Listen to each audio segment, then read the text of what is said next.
will be recording this and posting it on our website as well, so you don't have to worry about scrambling to take a lot of notes. But good morning or good afternoon or evening, depending on where you're joining us from. My name is Ron Cushing. I'm Director of UC International Services, and I will be your host for this webinar for international students who will be returning to campus for fall 2021. This webinar is for currently active UC students who have for the past year plus been studying remotely, either from Cincinnati, somewhere else in the United States, or someplace else throughout the world. We want to let you know what UC is planning for this fall, what that means to you in terms of your return and some of the visa and entry challenges that you might face. But wherever you're going to be returning to us from, we certainly look forward to seeing you back on campus this fall. Let me begin by establishing a few ground rules for the webinar. Everybody should make sure you keep your microphones on mute. If you have a question to ask, please use the chat box to do that.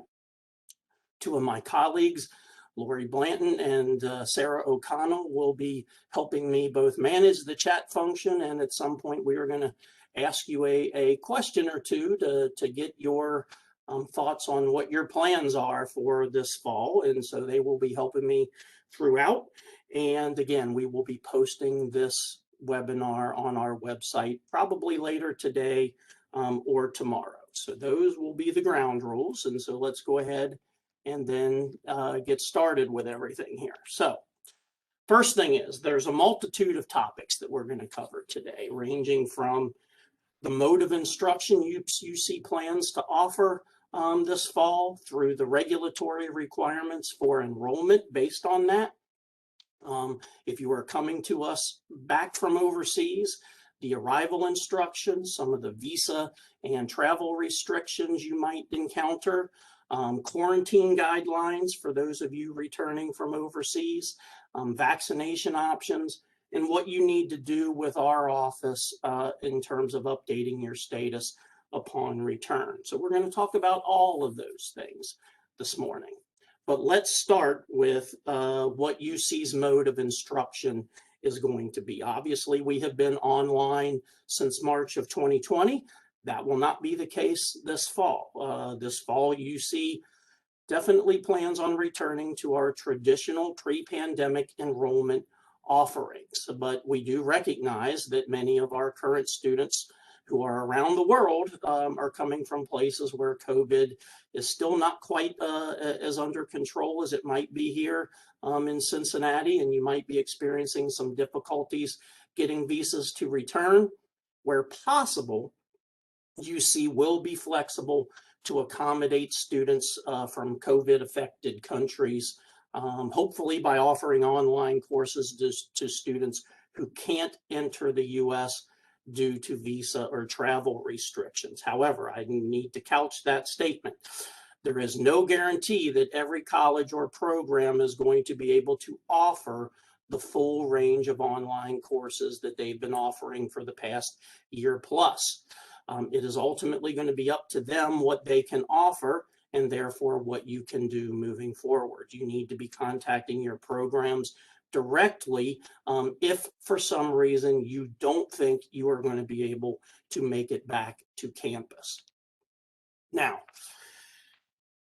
students in programs that can offer online instructions will be able to maintain their F1 status if enrolled full-time from overseas. But again, provided the college or program is going to be able to continue to provide you with a full course of study as they've done this past year plus. There is no guarantee the program will be able to do that. Students in programs that have not returned to pre-pandemic levels of in-person instruction can continue to enroll in any combination of in-person or online courses. But again, that's only for programs that are not going to return to the pre-pandemic level of in-person course offerings. For programs that are returning to full normal operations, students will only be allowed to take one class or 3 credit hours online to meet the full-time enrollment requirement, just like you had to do up until the pandemic hit. So if your program is returning to pre-pandemic enrollment levels for in-person, you should make every effort to return to the US and complete quarantine before classes begin on August 23rd. So that's a key for you to keep in mind. Now, when you're registering for classes, it's certainly good to understand what certain course identifiers mean within the university catalyst system. When you see the designated P, that's for a fully in-person course. DL means it's fully online. And then there's PD for partially distance learning and MD for mostly distance learning. For the purposes of determining if you're enrolling for an in-person or online course, we consider P and PD courses to be in person.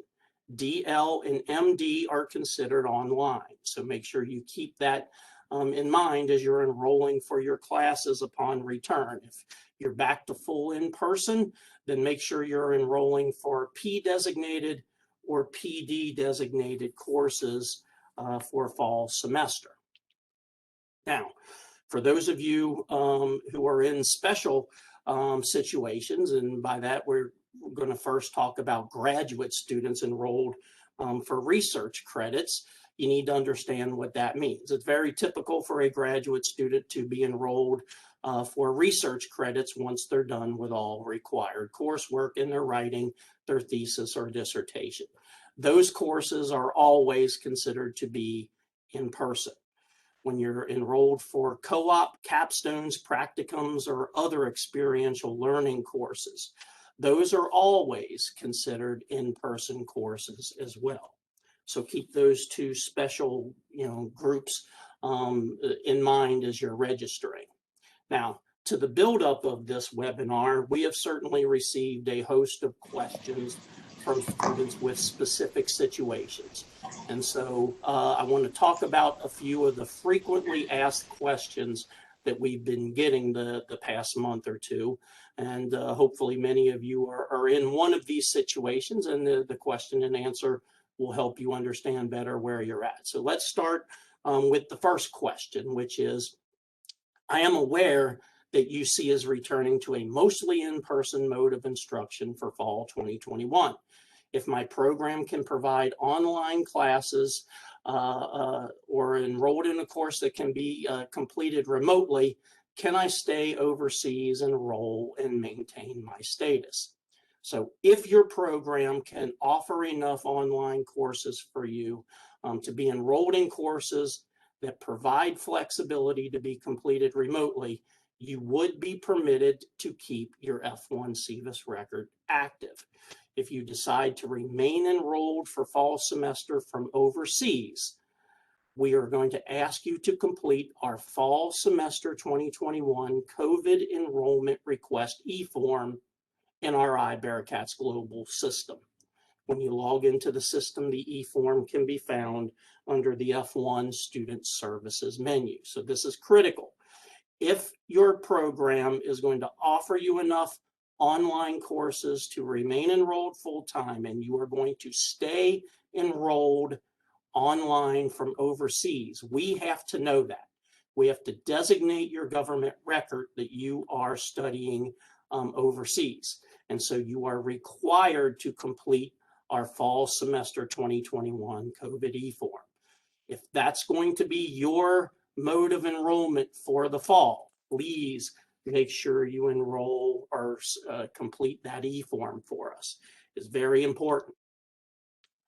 Another question that we've gotten a lot of is, if my courses are online or have the flexibility to be completed remotely, can I enter the US at any time during the semester, or do I have to enter at the beginning of fall semester? And the answer is, if you are a current active F1 student, you will be able to enter the US at any point during the semester if your program is offering these classes that you can take remotely, or if you have been authorized for a reduced course load. You don't have to be here on 8/23 if the course is allowing you to take it remotely.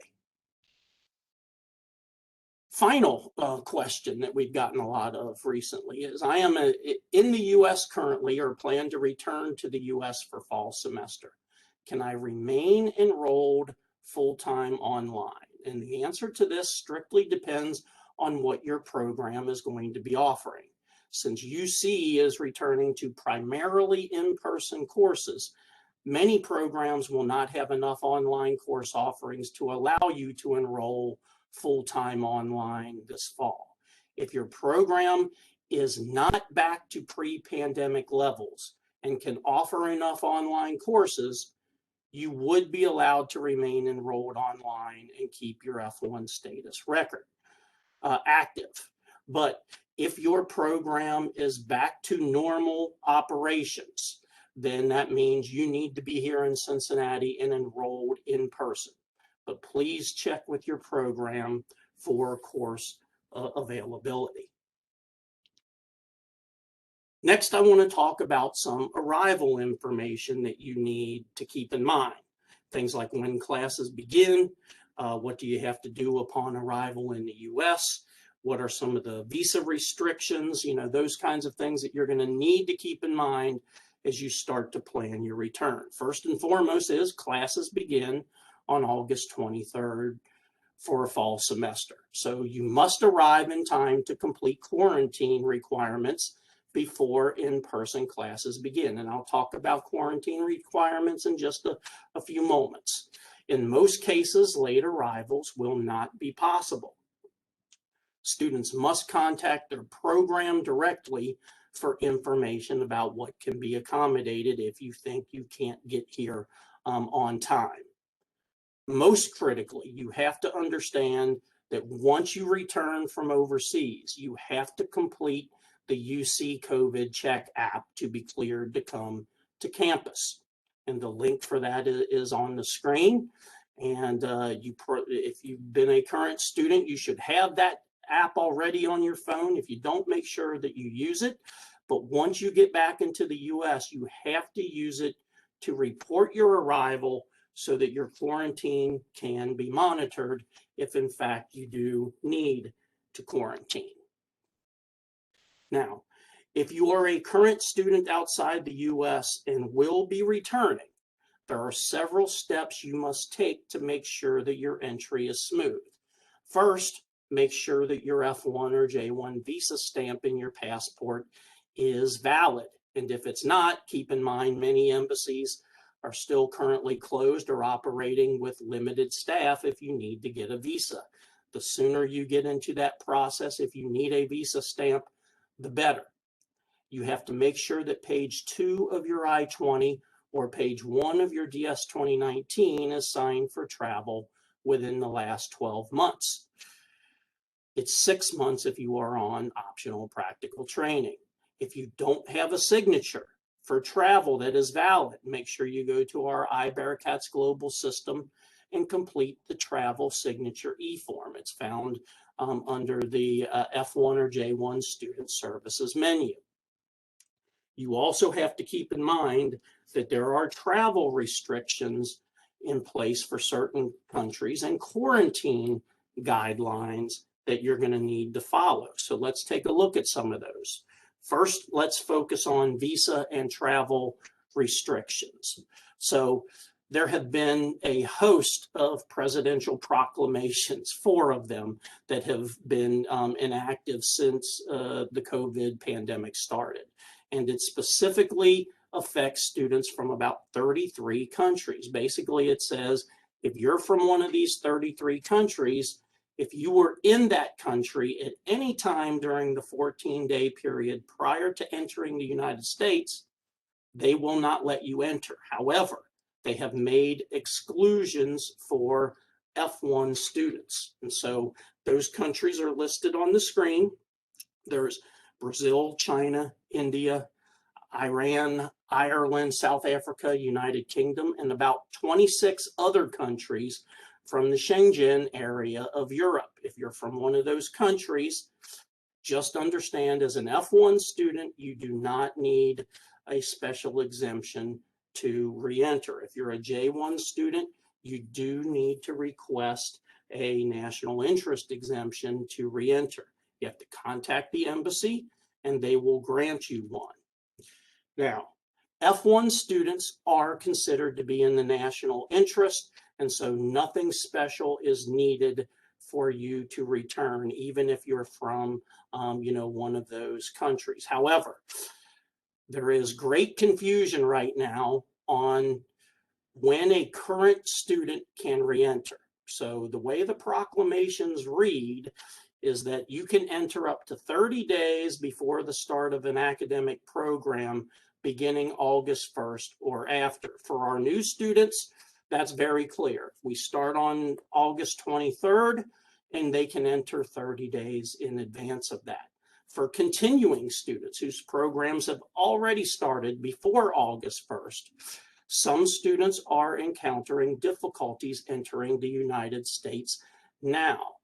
Our reading of this is that you should be able to enter effective January or July 2nd. And so today you should be able to enter. However, some students are reporting difficulties being able to board the plane at the airport, saying you can only come 30 days in advance. So make sure that you check with the airline before trying to go to the airport to make sure that they understand you're a current student returning, and hopefully they will let you board. We believe that they should let you. We've had students successfully return the past few days, but we've also had a few stuck saying, no, you can't come before July 24th. If you're not planning to come before July 24th, then it's really not an issue. But if you're planning to come back before then, make sure you're checking with your airlines to make sure that you won't have difficulty boarding. And J1 students, again, you have to contact the embassy to make sure that you ask for a national interest exemption to be able to board. Only F1 students are automatically granted that exemption. J1 students have to ask for permission. Now, in order to enter the US, you also have to make sure that you have a negative COVID-19 test within 3 days of your scheduled flight, or be able to provide documentation of recovery from COVID-19 within the past 3 months from a licensed medical professional. You have to have one of the two to be able to get on any flight to the US at the moment. Make sure you keep that in your plans and you get your test if needed, or your documentation from your doctor if needed. Now, some additional hurdles that you need to be aware of include, some consulates and embassies are still currently closed and others are not operating at full capacity yet. You need to check with the consulate or embassy website if you need a visa. Hopefully you don't, your visa is valid. But if you do, make sure you check with them to find out when their availability is. They do accept emergency appointments, but they don't grant them all. There is nothing the University of Cincinnati can do to assist you with getting an emergency visa appointment. You simply have to contact the embassy, tell them that you're a student and classes begin in August and you need a visa to get back. And they will make sure that they're going to tell you yes or no to the emergency appointment. So far, we haven't had many difficulties with students getting emergency appointments, but it is up to each embassy. But your I-20 or DS 2019 is enough proof. You don't need anything else from the university to do this. Now, at this point, we are going to take a little interlude here, and we're going to take a poll of those of you who are on the line who are students. And so at this point, I want you to click on the chat button. And when you open that, you're going to see a poll that we want you to fill out for. We'll give everybody a minute or two to do that, but we want to know what your plans are. Now, before you quickly click 1, 2, or 3 options, let me go over them with you here. So first option is you have a valid visa and you plan to return to the United States. If you are in the United States currently, this would be the button you are going to click as well. So if you're overseas and you've got a visa and you plan to come back, click it. If you're in the country, obviously you're already here, answer number 1 for us. Take the first option. Now, if you plan to come, but you don't have a visa yet, but you have a visa appointment scheduled sometime this month or hopefully early in August, please select that option. Now, if you don't have a visa appointment, the third option, we want you to click that, and this would include those of you who plan to study overseas from your home country. And so that would include those of you who don't have a visa appointment and can't get one for various reasons, or you have a visa, but you're deciding intentionally to study from home. So please take a minute and use the chat function to answer that poll question. The poll question. Okay, Ron, I think maybe I need you to stop sharing your content in order to put the poll question up. Okay, then let me So stop sharing here. All right. See if that makes a difference for you. Is cooperating, and I'm not sure why.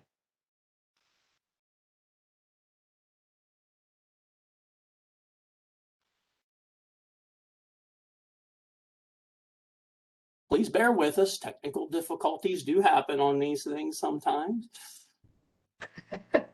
Okay, I think I'm almost there, so just a minute more. Apologies again.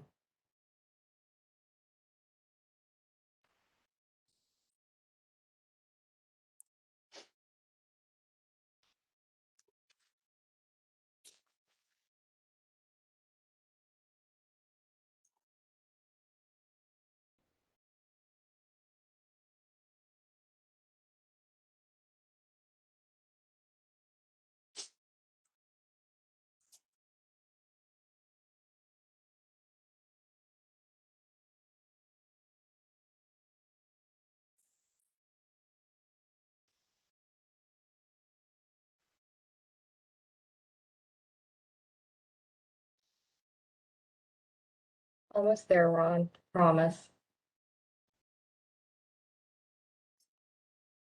Appreciate your patience, everyone. We'll hopefully have this up for you in a second.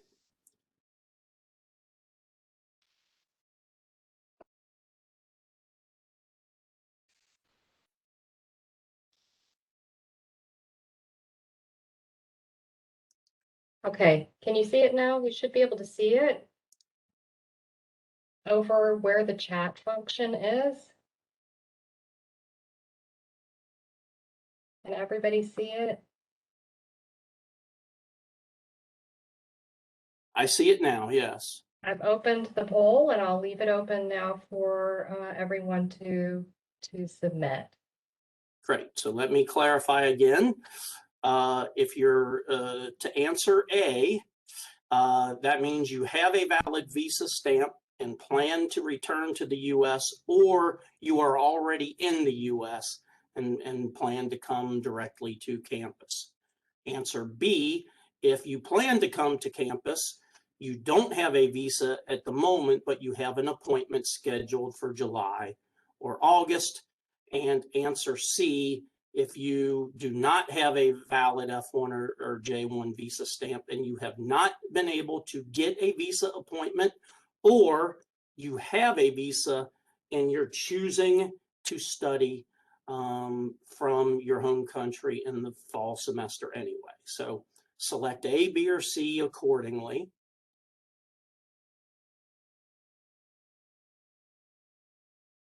And we'll give everybody just another minute to do that. And then I'll go back to sharing my screen and we'll resume the presentation. I'm seeing that a lot of participants have chosen no answer. And so I'm not quite sure what that indicates, but does anyone need clarification on the 3 possible. Yes, we would like everyone to choose one of those three options. Either you're coming back, or you're hoping to come back, or you're not coming back, is what we want you to answer, basically. So make sure that you jump in with an answer there, please.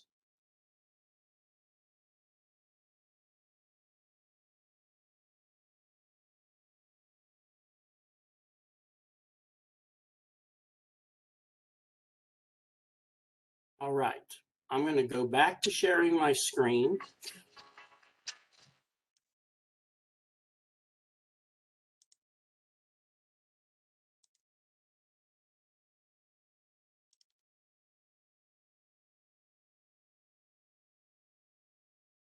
Okay, Lori, you do have to close the poll before I can start sharing again. So go ahead and close the poll.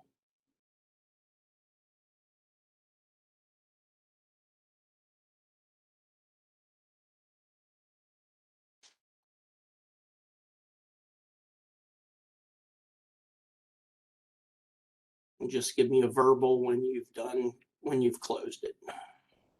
I've closed it as best I can tell. All right, so everybody should see my screen again. All right, so now let's turn our attention to those of you who are returning from overseas and whether or not you're going to need to quarantine. It's very important that everybody understands that, so you know how soon you have to arrive before August 23rd when classes begin. So all students arriving from overseas may be required to self-quarantine for 7 to 10 days upon arrival, but that will be contingent upon your vaccination status.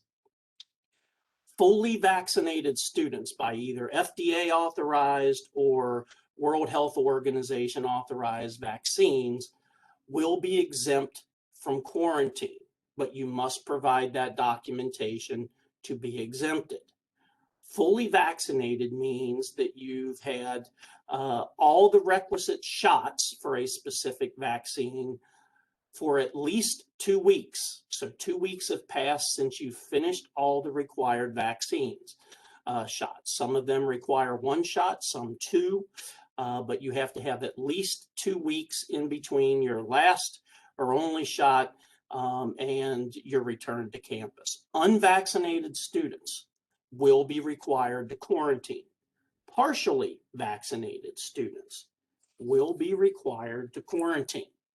Now, let's talk about some of those specific vaccines that the university will accept when we say that you are vaccinated and do not need to quarantine, because not every vaccine that's offered everywhere in the world is going to be accepted. Let's start with what the United States Centers for Disease Control and the Food and Drug Administration have authorized for here in the US. And it's 3. It's Pfizer, it's Moderna, and it's Johnson & Johnson/Janssen. So if you've received any of those 3 vaccines, and it's been at least 2 weeks since you completed the required dosage, you would not be required to quarantine.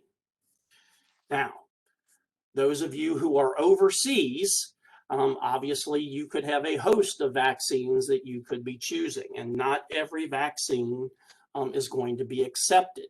Some of the most common ones that we have been hearing from students that they are getting: AstraZeneca, Sinopharm, COVID Shield, Sinovac. The listing is on the screen. I won't go through every single one of them. And again, we'll post this so you can refer back to it. But these World Health Organization endorsed vaccines, if you completed the dosage, we would consider you to be fully vaccinated. If you've taken any other vaccine, we will not consider you to be vaccinated, and you will have to quarantine upon arrival. Now, you can keep up with, who the World Health Organization and the Food and Drug Administration, have been endorsing or accepting for vaccines. They do change from time to time, so you can use the links on the screen to help monitor that as well. Now, you need to bring proof of vaccination with you. If you cannot provide proof of vaccination, or you've only received one dose, or were vaccinated with a non-accepted vaccine, you will be considered unvaccinated and you will have to quarantine. You are allowed to enter the US and attend classes, but you would have to quarantine first. And again, they will also make sure that you understand once you are on campus and you are cleared to come to campus after quarantine, you are required to wear a mask. You are required to maintain social distancing. If you're living in places like housing, you're going to be requested to be tested at a higher frequency than other students will. And so you need to understand, the vaccine that you've gotten and whether or not we're going to consider that acceptable and you have to quarantine or not. Now, if you are not vaccinated, when you arrive, you need to know that you will be allowed to get one of the three that are offered here in the United States. The Johnson & Johnson, Moderna, or Pfizer. So state of Ohio does not have any kind of permanent residency requirement to get the vaccine. The fact that you're a UC student and you're going to be living here in Cincinnati would qualify you. You will not be able to get the vaccination until your quarantine is complete. But after that, there are multiple websites that you can go to for the state of Ohio to get scheduled. Many of them are close here to campus. And so you will be able to get vaccinated if you choose to do so upon entry. Now, if you need to quarantine, dates are going to be very important here. If classes begin on August 23rd, that means you could have to quarantine for as long as 10 days. And so to be safe, you should be planning your arrival by August 12th. For those of you who are living or going to be living in UC housing, quarantine accommodations will be provided for you as early as 8:10. If you need to arrive earlier than 8:10, quarantine housing can be accommodated, but you must reserve that with university housing prior to your arrival, and there will be an additional nightly fee that you will have to pay. If you will not be living on campus, you will not be able to quarantine on campus. Your quarantine will be on your own in your own apartment, and you will use the COVID app to report that. Now, information about fall housing options, the move-in process, and making those early arrival reservations are all currently available on the UC Housing website.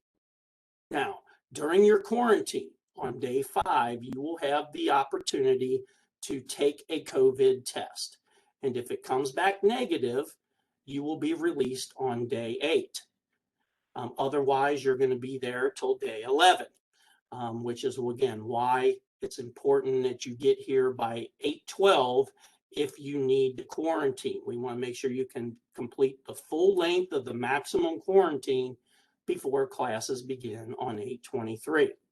And again, and I can't emphasize this enough, make sure that you download the UC COVID Check app and you report your arrival immediately to the United States.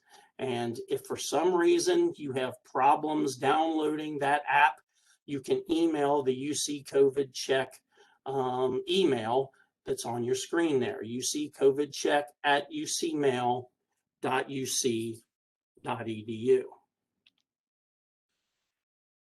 Now, for those who can't return for fall semester, you must notify us of this. So if you're planning to enroll online for the fall, you need to go to our iBearcats Global system and complete the fall semester 2021 COVID Enrollment Request e-form. Again, it's found under the F1 Student Services link. When you log into iBearcats Global and you click on F1 Student Services, you will see the e-form there. And it will ask you, at first it's going to tell you who it's for and who it's not for. Again, this is for current students who are going to be studying overseas for the fall. You're not coming back to campus. There's also new students who have to complete this, but for this webinar, we're concentrating on our current enrolled students, and you only need to complete this e-form if you plan to try to remain enrolled from overseas for fall semester. If you're coming back, if you're already here, you do not complete this e-form.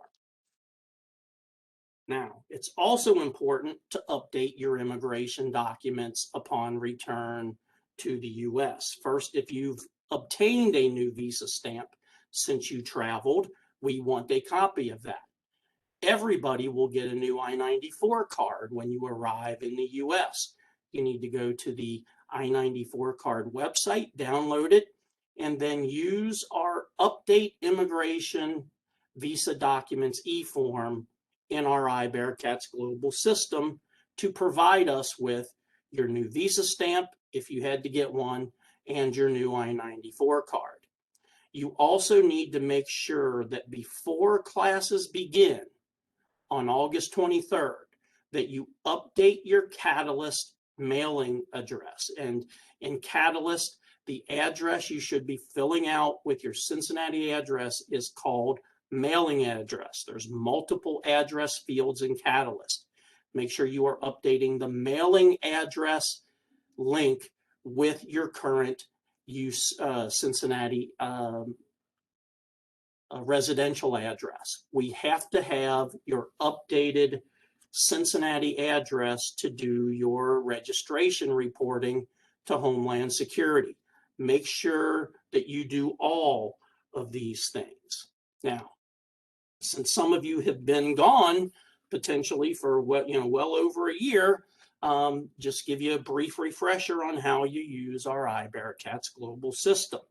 So you go to our iBearcats Global system, iBearcatsglobal.com, and you click on the blue login button under Full Client Services. Then you're going to see the listing of a menu that will have options that you can choose to select.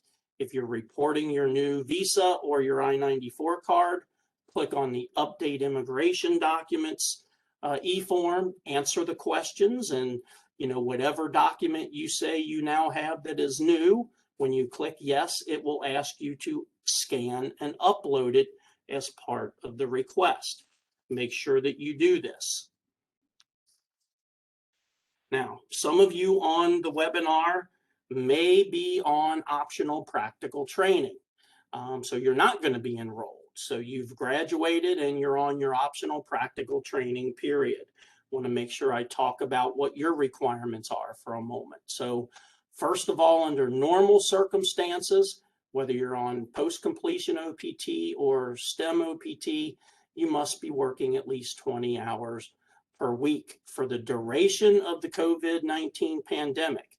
And Homeland Security has said from their standpoint, they will consider that to still be in effect through the entire 21-22 academic year. You can work less than 20 hours a week and still maintain your status. If you're on the 12-month OPT period, you can volunteer and keep your record active as if you have employment. But if you're on the STEM OPT extension, that is not possible. SEVP has not provided guidance on the ability of those getting ready to apply for OPT. And so if you're outside the US currently and going to be coming back or hope to come back so you can apply for OPT, you need to plan on coming back to apply for OPT. You cannot do it from overseas. So make sure you keep all of those things in mind if you are on optional practical training. Now, this is obviously still a very fluid situation, and we will continue to monitor things and announce new regulations or presidential proclamations or whatever they may be as they happen. But certainly know that if you have any questions about visa, immigration, returning to campus, you can call our office line or send us an email at international.students@uc.edu. And again, we will be posting this presentation on our website. Everything that we've talked about today is subject to change based on changes from our government, the Student and Exchange Visitor Program, the university, or from the state of Ohio. And so keep that in mind. And if we reach back out to you and say there's been a change, make sure that you follow what those changes are. Now, at this point, what I'm going to do is I'm going to ask Sarah O'Connell, one of our advisors here in UC International, to unmute her mic. She has been collecting, responding to questions in chat, and she's going to try to summarize some of the questions that maybe she hasn't been able to respond to directly in chat, so you can have the answers that you need. So Sarah, go ahead and unmute your mic and let me know if there's anything additional we need to cover. So we did manage to get all the questions in the chat answered. If you'd like, I can read out a couple of them just for the good of the order. No, I don't think that's necessary. If they were copied during the chat, it should show up in the posted video as well, and that people have their answers. We will give everybody another minute to ask any additional questions that you might have, and Sarah, just read those off as they come in here for the next minute. All right, we did just get one. Are we allowed to take the COVID vaccine outside of UC? For example, in a local pharmacy, I'm assuming maybe this is someone who's not currently in Cincinnati. Yes, you can get the vaccine, anywhere that you want, whether it's here in Cincinnati, someplace else in the United States. At the moment, UC is not administering the vaccine to students. It's quite possible that before classes begin, they may organize a date or two where they might offer the vaccines for newer returning students. And we'll certainly announce that when it's when and if that happens. But as of today, you're going to get the vaccine off campus at one of the other providing locations. Again, you just go to the state of Ohio. If you're here in Ohio or whatever state you're in, they will have a website for making reservations, to get your vaccine. Got one more question. I registered for a 5-credit class that is partially DL. Should I register for another class? I remember we can only take a 3-credit online class maximum. So I think just another summary of those online credit requirements. So a partially distance learning course is considered in person. So it's not considered an online course at all. So there's no issue. This is from a student who wants to know what happens if I am not given a visa, can I defer? So this is potentially a new student or maybe just wondering what their options are if they can't return. So a lot will depend on what your level of study is.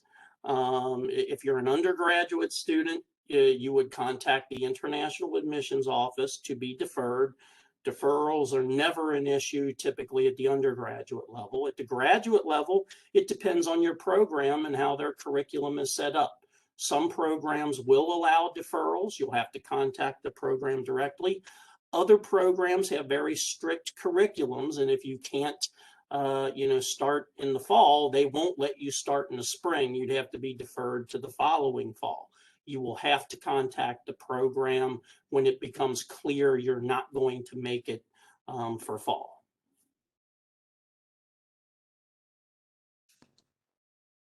That's all the most recent questions in the chat, so no new ones right now. Great.